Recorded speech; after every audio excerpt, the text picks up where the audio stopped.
Good morning student, welcome to e class. बच्चों, आज हम व्याकरण का पाठ 13 क्रिया पढ़ेंगे और इसके अंतर्गत हम जानेंगे क्रिया किसे कहते हैं, इसके कितने भेद हैं और व्याकरण में इसका क्या महत्व है।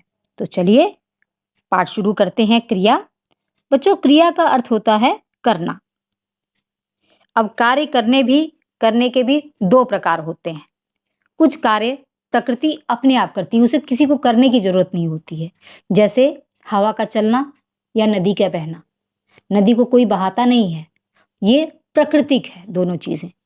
लेकिन अगर मैं कहूँ कि मैं खाना खाती हूँ, तो इसमें मैं करता है और क्या कर रही है, खाता जो है, खाना खाती जो है, ये क्या है, ये क्रिया है। ये शब्द क्रिया को बताता है कि मैं कर क्या रही हूं। ठीक है, तो क्रिया की क्या परिभाषा है?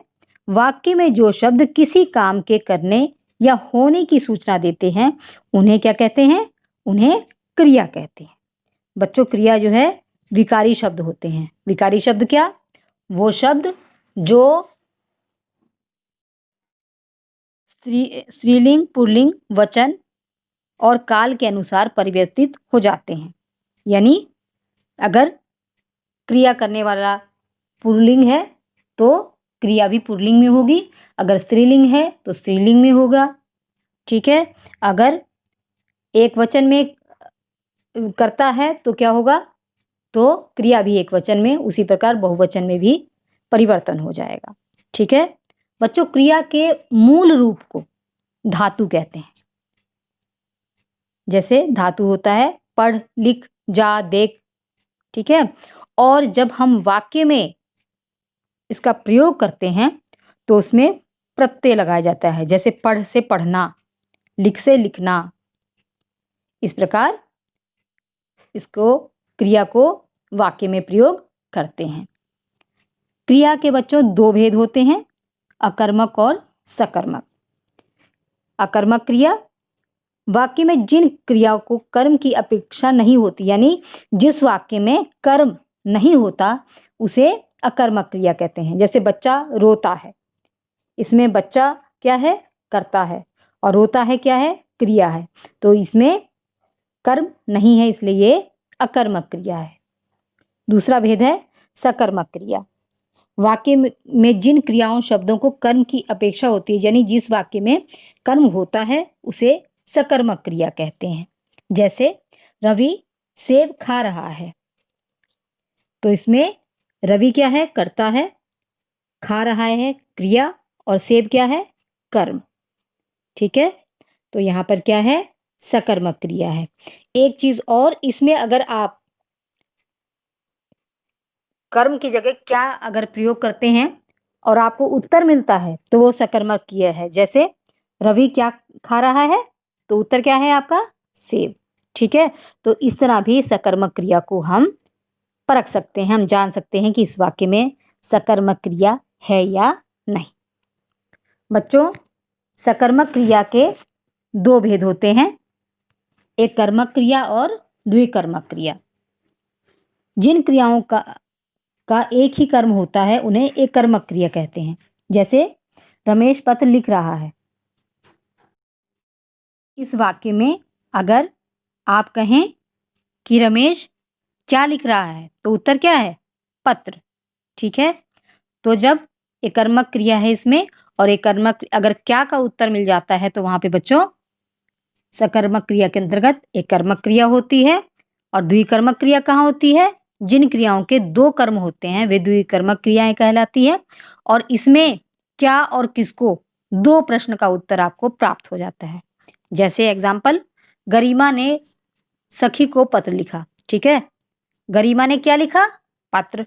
ठीक है, और किसको लिखा, अगर किसको का उत्तर आपको मिल जाता है, क्या और किसको, दोनों का, तो यहाँ पर क्या होगा, द्विकर्मक क्रिया है। तो किसको लिखा गरिमा ने पत्र, सखी को। ठीक है, इसलिए यहाँ पर क्या है, द्विकर्मक क्रिया है। संरचना की दृष्टि से क्रिया के भेद। बच्चों, संरचना की दृष्टि से क्रिया के 6 भेद हैं। पहला है सामान्य क्रिया। सामान्य क्रिया में क्या होता है, इसमें वाक्य में एक ही क्रिया होती है। जैसे रमेश सोया, ठीक है। दूसरा है संयुक्त क्रिया।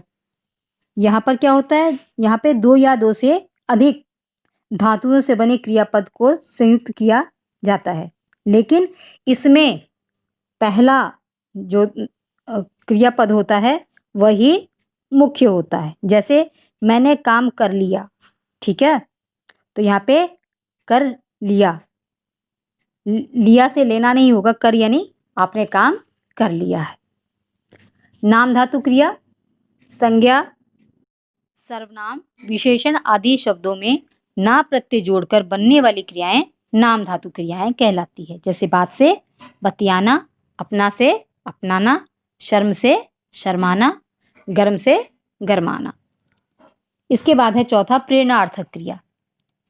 जिस वाक्य में कर्ता अपना कार्य स्वयं न करके किसी दूसरे से कार्य करवाता है वहां पर प्रेरणार्थक क्रिया होती है।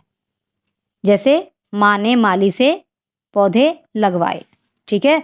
माँ ने क्या किया, पौधे स्वयं लगाए नहीं, उन्होंने क्या किया, माली को प्रेरित किया कि वो पौधे लगाए। तो यहाँ पे क्या है बच्चों, यहाँ पे प्रेरणार्थक क्रिया है। पूर्वकालिक क्रिया, किसी मुख्य क्रिया से पूर्व यदि कोई अन्य क्रिया प्रयुक्त होती है तो वह पूर्वकालिक क्रिया कहलाती है। जैसे मैं नहाकर पढ़ूंगा, तो पहले क्या करेंगे, पहले नहाएंगे, फिर क्या होगा, फिर पढ़ूंगा, ठीक है।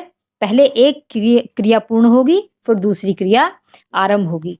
तो यहाँ पे क्या है, यहाँ पे पूर्वकालिक क्रिया का प्रयोग किया गया है। आखिरी है कृदंत क्रिया। उठ, पढ़ आदि मूल धातु हैं। इसके साथ ही यदि ना, ता, कर आदि प्रत्यय जोड़ दिए जाते हैं तो ऐसी क्रिया क्या कहलाती है बच्चों, ऐसी क्रिया कृदंत क्रिया कहलाती है। जैसे उठ से उठना, खेल से खेलकर, पढ़ से पढ़ता, लिख से लिखता या लिखकर, जाग से जागकर, ठीक है बच्चों। तो उम्मीद करती हूँ आपको क्रिया पाठ समझ में आ गया होगा।